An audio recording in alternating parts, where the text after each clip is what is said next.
Hey guys, welcome to another episode of Guitar Crate. I'm so excited that you were able to hang out with me tonight. We've got some cool things, and I don't know that's tonight when you're watching this, but it's tonight now. But I'm glad you're here with me because we have some cool stuff going on, and we are going to spend some time really trying to break outside of the box when it comes to our pedal boards, and you know, thinking of ways to get more versatility. So I'm going to hit you with 5 ways that you can get more out of your pedal board without making some crazy silly investments, you know, with $1,200 loop stations and, you know, pedal switchers and stuff like that.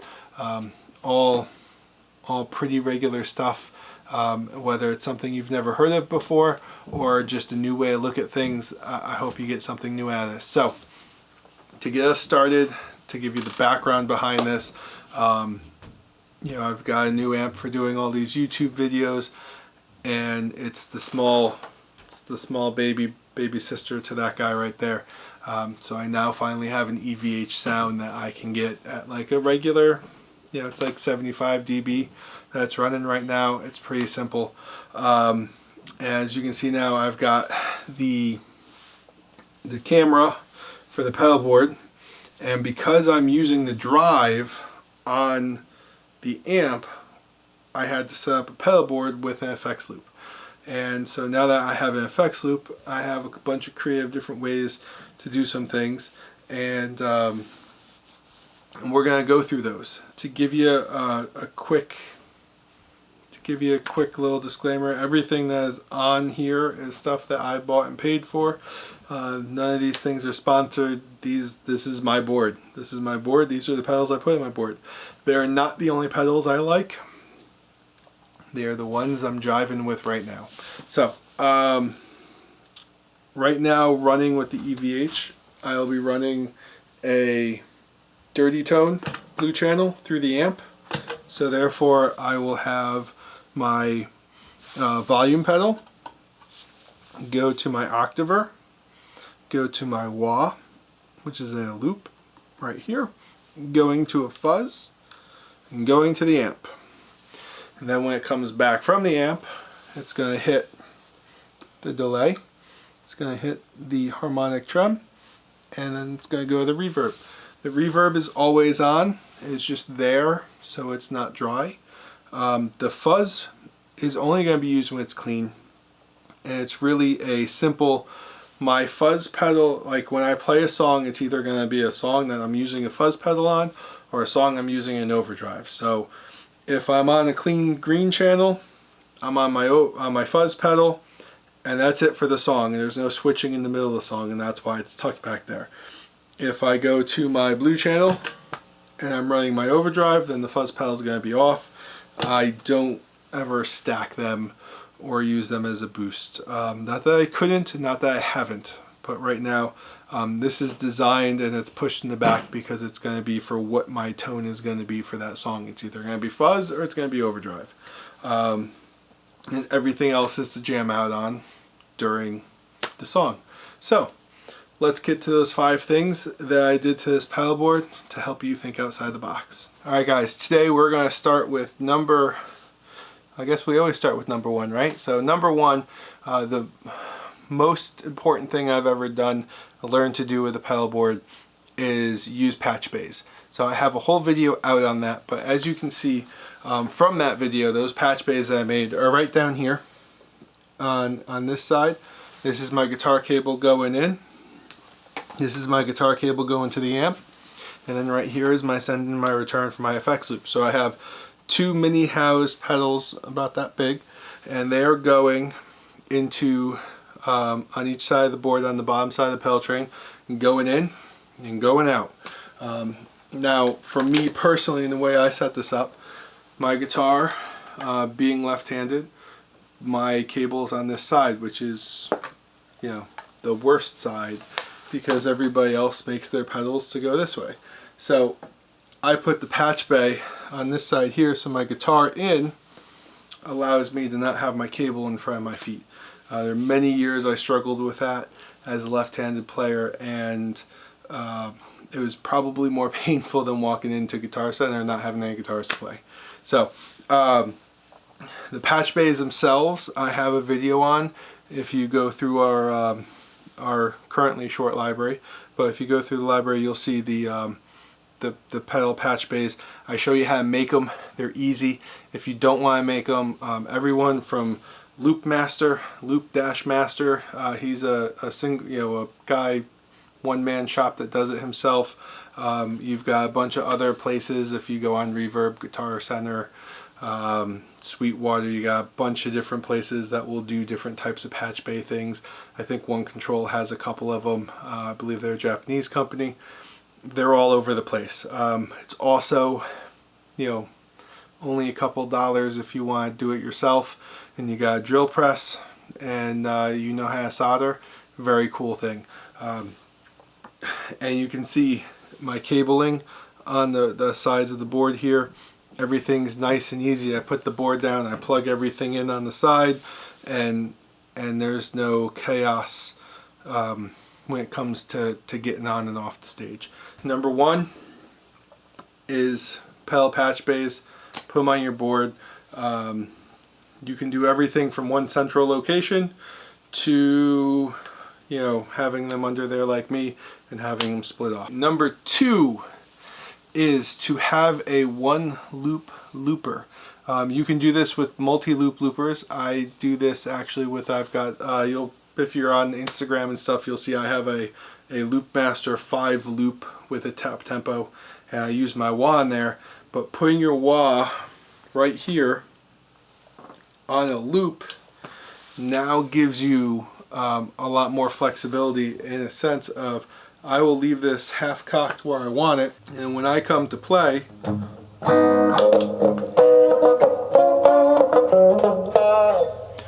already my wah is cocked in the position I want it to be in ahead of time.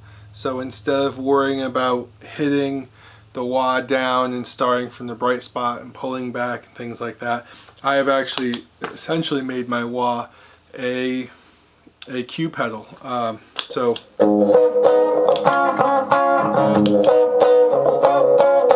and if I want to, I can still hop on here.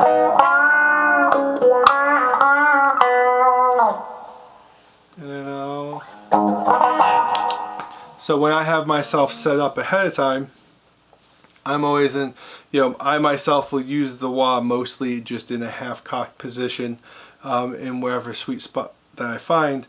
And now turning this with a one looper,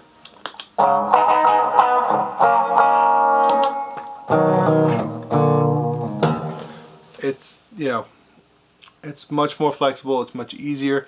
I always know if my wah is on. For all you guys who have had to deal with that tragedy of not having an LED on the wah pedal and playing half a gig wondering why your tone is all messed up, these are those things that we forget about. So keeping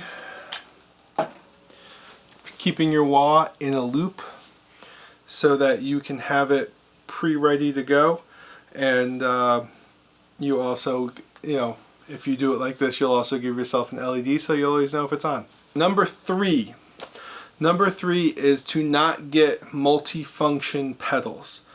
Okay, not that they're bad, not that there aren't ones out there that are worth having, but my main point to this multifunction pedal is my whammy and my fuzz.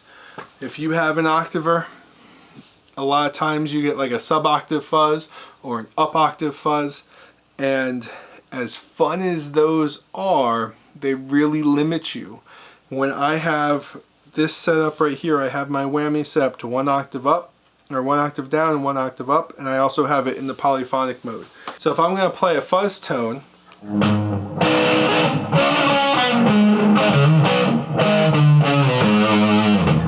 I'm going to play that fuzz tone, but maybe I want to play that fuzz tone with the octave down. I want a sub-octave in there. So if I want to play with the sub-octave in there, with the whammy, it's nice.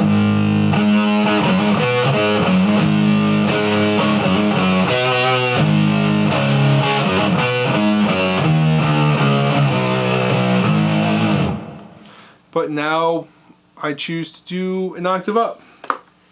There you go.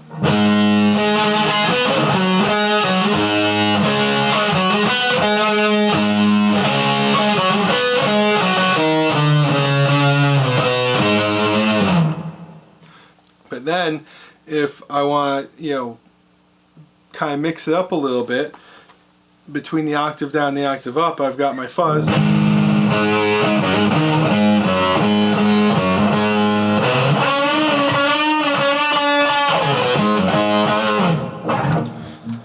So there, in that kind of situation, I can have an octave up, an octave down, a fuzz by itself, a clean tone with the octave.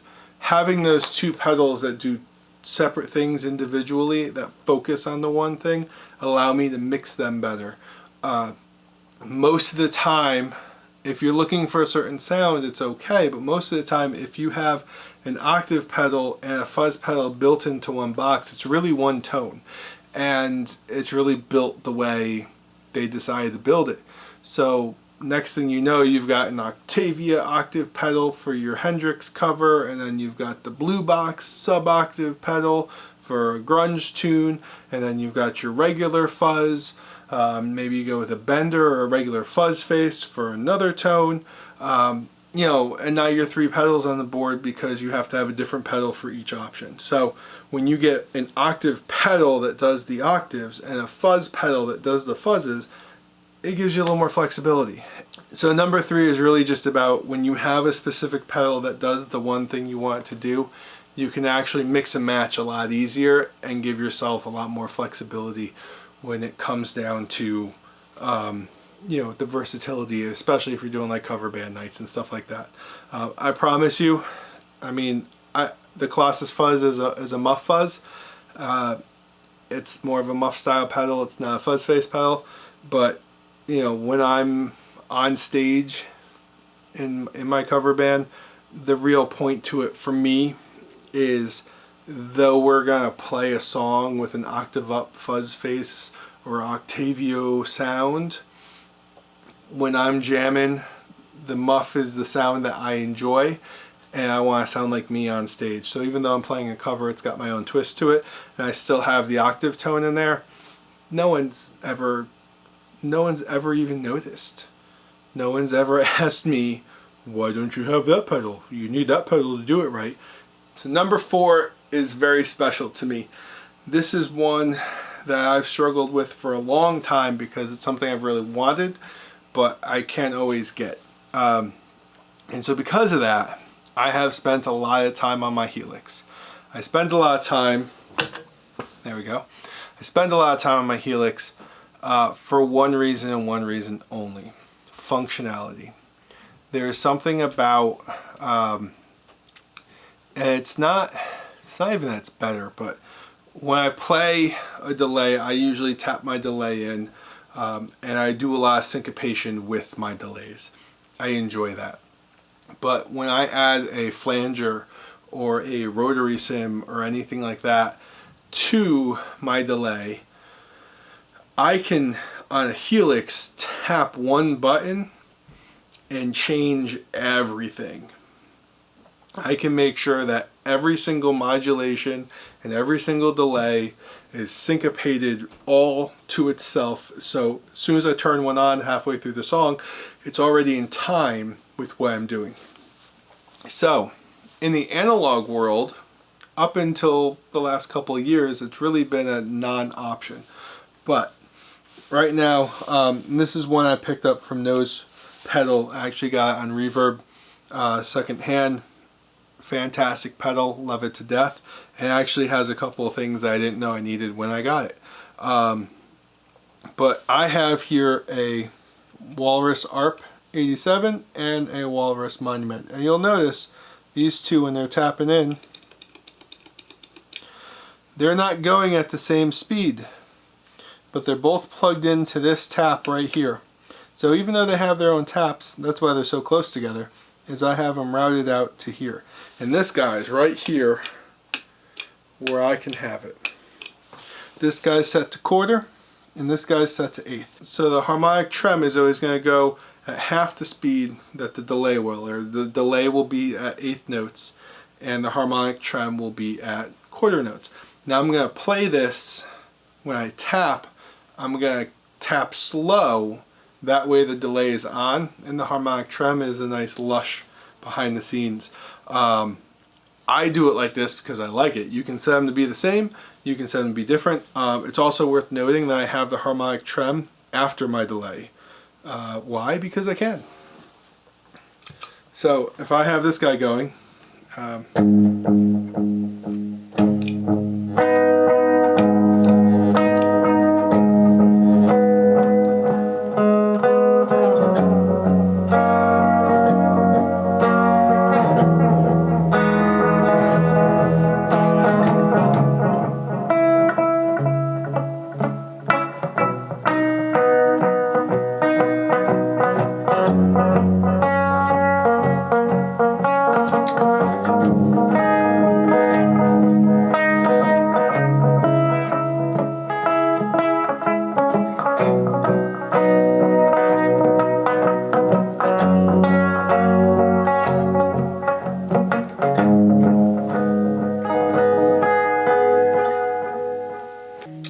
you'll hear the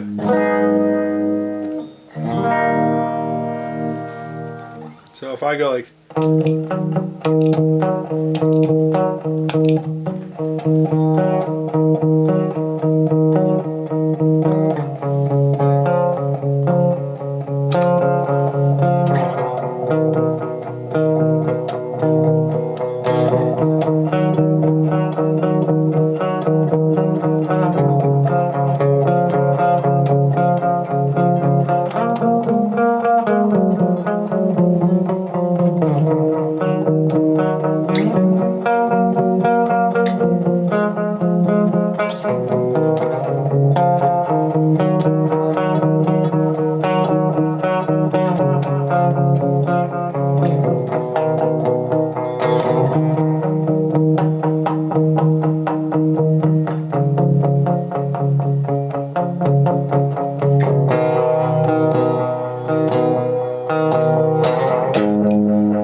So how is that?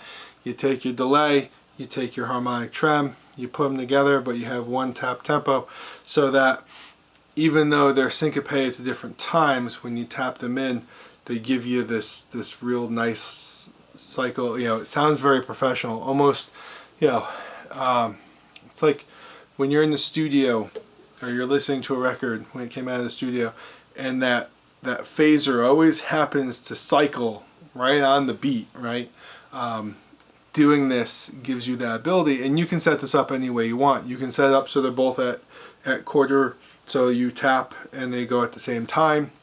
You can set this up so that they're even further apart, like I can put one at 16 and one at quarter.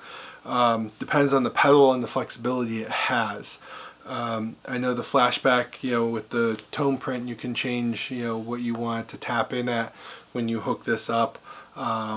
You know, there's a couple of different, you know, phasers or flangers out there that you can use in the modulation world, choruses that will tap in, but it gives you that flexibility, especially especially two delays. When you run two delays and you have them syncopated at different times, so one's on quarter notes and the other's on dotted eighth, and so it sounds like they're not going to work, but somehow they always line up. You put two of those together with one tempo here and you tap that in, oh, it's magical. So number 5, big deal.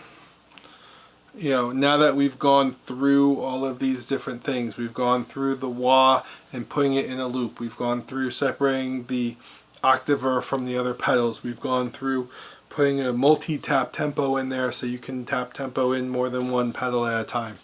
And we've gone with the patch bass and getting your patch bass, you know, to set up your board, easy ins and outs, better organization. Even the effects loop doesn't look as messy. tons of great things. Now that we've gone through all that, number 5 is really going to be the most important of all of them. And as you can see, there's still lots of space in my board. And believe me, it was a struggle. I actually had to fight myself to not put an overdrive on here. And I said, well, this is going to be used as an effects loop board because I'm going to use it with my EVH. And even if I don't use it with my little EVH, when I use it with my big EVH, I'm going to use it with my EVH, and I'm going to use the channels on the amp. Normally, like my other board that I have, when I'm around the house and I'm not out, I have a board that I use that's just into a clean amp, so there's no effects loop. That board won't work in this situation because then my reverb's going to go in the front of the amp, and that's no good. My delay's going in the front of the amp, that's no good. So this is a big deal to move all this around. But the bottom line is I don't need a drive pedal on here because I'm using the amp's drive. And I've got 2 channels of drive. I've got my blue channel and my red channel. So I don't need a boost either. I can set the 2 channels differently if I really want to. I don't typically need to because I'm usually the only guitar player, so I don't need to boost over for a solo. But the options are there if I need them. So the number 5 is really important in the sense of keep it simple. There's dead space over here and it looks like it's wasted, but that's okay. It's not that it's wasted, it's the fact that I can touch everything I need to touch without stepping over anything important. Even I got a size 14 foot in my volume pedal. I moved this over so I wouldn't do that because I wouldn't want to accidentally hit that or wreck the knobs. That's a nice pedal. I paid good money for that pedal. I don't want to ruin that pedal because I got crammed between 4 other pedals, and I gotta go try and tap tempo this in when it's back here behind the whammy. Those, and I watch that in boards, and I love the eye candy on Instagram because these guys got they've got a Helix Stomp, and they've got H9, and then they put the control pieces for those 2 pedals in between, like right here in between it. I was like, well, you can't get in there to tap it, so it's a useless pedal board. This tap is right here. Look at that. I can get my whole foot in here, I can get my whole foot in here. It doesn't matter, it doesn't matter how not paying attention I am. I can get to that tap tempo, no questions asked, no issues. I can get to this whammy. This guy's right here for the video, but typically I'll have him like that. So, he's probably a little off camera. Yeah, he's off camera now, but you'll see, when it's like this, no problem. So you don't have to go like desert pedal board on this. You don't necessarily need to make it like 3 pedals that you will, have and never live without. It's not to be a minimalist, but it's to be practical. All right. Realistically, I've been there. I've had on this board, on this specific board, I've had 11 pedals. 4 of them were overdrives. I had a lot of mini pedals. I could never get to them when I needed to, and 9 times out of 10, I missed my change anyways because I just had my one drive going. I remember I was playing through a song. I was supposed to switch from one song to the next song and go from my overdrive to my fuzz, but at the time it was an OCD and OCD overdrive, and it's already kind of a little hairy to begin with, and I just stayed on it. It's having a good time. I liked my tone, and I stayed on it. No one said anything to me. No one said, you didn't give me an accurate tone for that song. No one said anything about it other than, I had a lot of fun last night. My main point is don't just fill it up with space because you can. Every time you go and fill up the board with space because you can, you run into something that really spends more time in the way than doing you any good. And I've been there. I know I've done that multiple times, and my reason every time is, what if I need it? What if while I'm out I need it? Or it's gonna sound good as it is, but if I have that pedal, it's gonna sound better. And then you don't turn the pedal on for the show anyways because you forgot to make the change. So focus on what you need. And then also, even like with this, like I typically like to have 2 delays, but this is the first time I've been able to tap tempo and run with a modulation and a delay. I'm having a blast, and I can do a lot with it. And so by having 1 delay and having 1 modulation, I can manipulate between the 2 of them and get a lot more out of those pedals, because I can become masters of those 2 pedals instead of getting 1 pedal or 1 tone out of a bunch of different pedals. I always find that I improve the most tonally when I have the least to work with. When you only have 2 or 3 pedals to work with, you then dive into those pedals and get the most out of them. And it's, 1, it's the most rewarding, but 2, it really is going to help you in your efficiency as a player when you're looking for those tones.